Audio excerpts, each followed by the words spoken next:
Nabi Daud, ini yang jarang diceritakan. Kenapa kemudian Nabi Daud puasanya sehari puasa, sehari tidak? Itu asrarnya ada rahasianya.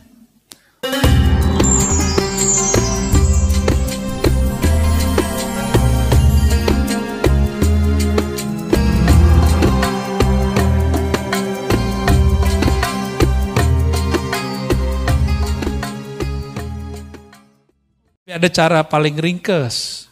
Puasa Daud, sedekah, udah beres. Karena sebaik-baik karir Nabi Daud. Nabi Daud itu karirnya terbaik. Apa rahasianya? Rahasianya apa coba? Puasa Daud ya. Ya namanya puasa Daud, ya Nabi Daud yang puasa. Dulu di awal Allah mencipta Sayyidina Adam. Nabi Adam dikasih unjuk takdir semua keturunannya, termasuk saya duduk malam ini di sini dan antum hadir malam ini. Nabi Adam sudah dikasih unjuk. Nabi Adam tahu. Ya, maka Nabi Adam tersenyum kalau ngelihat kita ngaji. Alhamdulillah. Nabi Adam melihat di antara takdir itu ada yang unik. Yang unik apakah itu? Nabi Daud ahli pandai besi. Dia akan bisa menciptakan senjata-senjata yang hebat. Tapi umurnya tidak cukup. Umurnya barangkali cuma sampai umur 60-70. Anggaplah 70. Dia mati, meninggal. Akhirnya Nabi Adam mengatakan seandainya, ini wahyu ke dalam hatinya. Jadi wahyu itu ada macam-macam juga. Ada yang sudah di Lauh Mahfuz, ada yang langsung ke dalam ruhnya para nabi.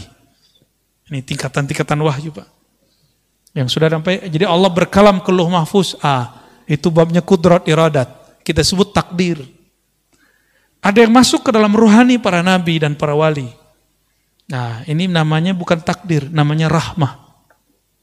Ya, karena aras itu adalah tempat Allah mengejawantahkan rahmatnya. Disebutlah Ar-Rahman 'alal arsy istawa. Terhadap aras lah Allah meratakan, melimpahkan rahmatnya. Aras itu di atas langit. Antara langit dan aras ada takdir, Lauh Mahfuz. Berarti hukum aras lebih tinggi daripada hukum Lauh Mahfuz. Seperti, mohon maaf, kolonel, atau kalau di polisi apa namanya? Kombes. Kombes punya satu kebijakan. Terus ada atensi dari jenderalnya, jenderal bintang 1. Berubah nggak dia? Berubah.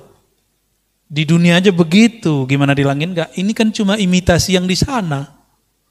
Yang ada di alam ini adalah imitasi. Apa arti imitasi? Ya, tiruan yang di sana, yang hakiki yang di sana. Nah, langsung hukum arsyah, hukum rahmat yang disebutkan di dalam Al-Quran, ya, bahwa rahmat Allah mendahului ghadabnya. Di hadis qudsi juga disebutkan begitu. Rahmat Allah mendahului murkanya. Dalam sebuah lafaz ada kalimat di hadis qudsi misalnya, inna rahmati sabaqat ghadabi. Sesungguhnya rahmatku mengalahkan, mendahului ghadabku. Ghadab itu hukum Lauh Mahfuz, murka. Sedangkan rahmat hukum arsyiyah. Berarti ada ilmunya kan? Ini bukan buatan Ar-Razi, bukan akidah baru. Ada dalilnya semua. Kita nggak mungkin keluar kalam sesuatu tanpa ada dalil. Ya, nggak mungkin ya. Saya membawa bid'ah kalau mengatakan itu.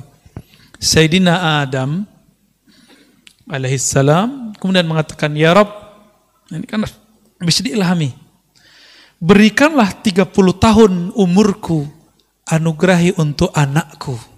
Nah, gitu sayangnya sang ayah Abul Bashar, bapaknya manusia, kepada keturunannya.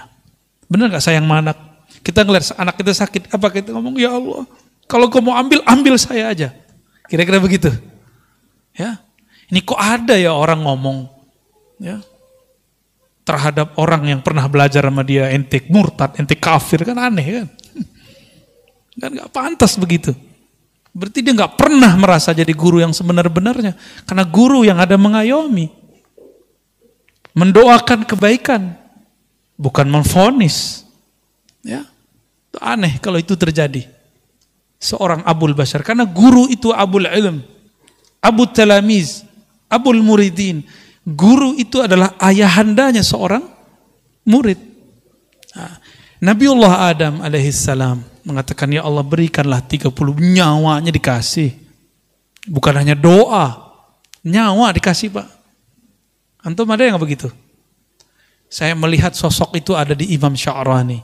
Imam Sya'rani ketika melihat ada jamaahnya, muridnya sakit, dikatakan, ya Allah, daripada dia yang sakit, saya aja yang sakit.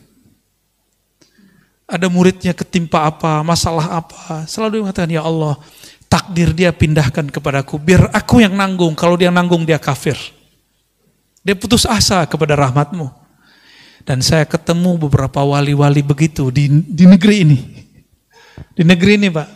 Makanya alhamdulillah negeri kita masih ada yang nanggung maksiat kita. Masih ada yang nanggung balak bencana yang disebabkan oleh salahnya kita. Masih ada. Antum bersyukurlah. Ya, jangan suzon lagi kepada orang-orang. Ya, tidak ada orang dimasyhurkan sebagai wali kecuali Allah mengizinkan dia memang seorang wali. Ya, walaupun nanti ada yang menentangnya. Akhirnya Sayyidina Adam, takdir rahmah mengalahkan takdir kudrat iradat. Diberikanlah 30 tahun. Apa yang terjadi? Setelah umur itu dikurangi, berarti umur Nabi Adam berkurang. Datanglah malaikat maut mengatakan, Mas Adam, sekarang saya datang mau menjemputmu. Oh, jemput gimana nih? Kan jatuh gue masih ada 30 tahun lagi, kira-kira begitu. Loh kan bukannya dikasih sama anakmu, udah dipindahin, di Lauh Mahfuz sudah diganti. Oh nggak bisa, saya lupa, nggak ada saya ngomong begitu. Itulah awal nisyan ya waqa'a ala Sayyidina Adam. Awal kelupaan terjadi pada Nabi Adam. Atas dasar itulah kata Nabi Muhammad SAW, keturunan Nabi Adam pasti akan lupa. Lupa sama Allah, lupa sama Rasulullah, lupa sama anak bini ya. Lupa, emang dari sono. Mau gimana lagi? Hukum rahmah terjadi lagi. Nabi Adam ini kan posisinya lebih tinggi dari malaikat maut. Ya Allah, saya lupa. Menurut saya masih ada 30 tahun lagi. Ya udah, 30 tahun lagi Nabi Adam hidup. Malaikat maut pensiun dini. Diundur. Yaudah, gua ngalah deh. Mundur malaikat maut. Ya, lucu juga Pak. Jadi ada semacam negosiasi juga di alam sana.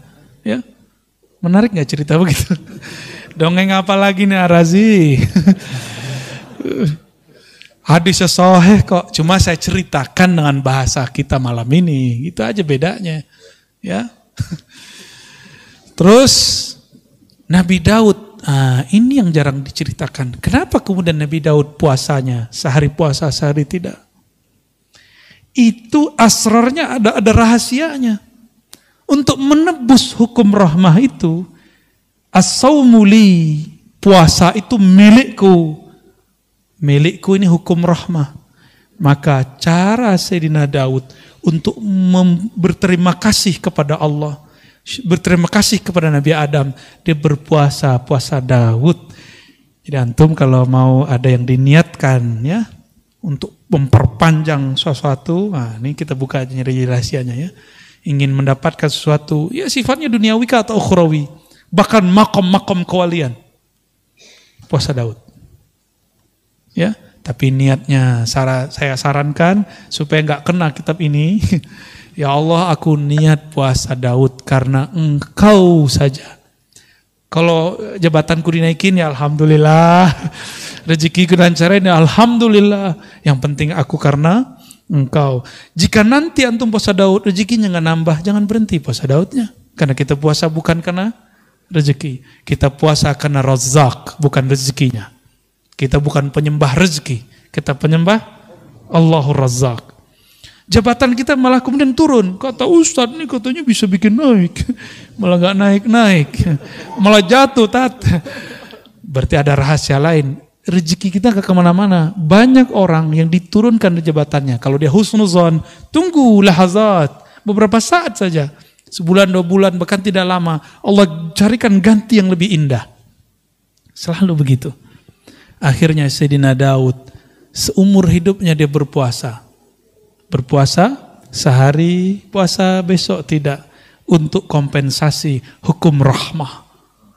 Hukum rahmah, hukum kasih sayang.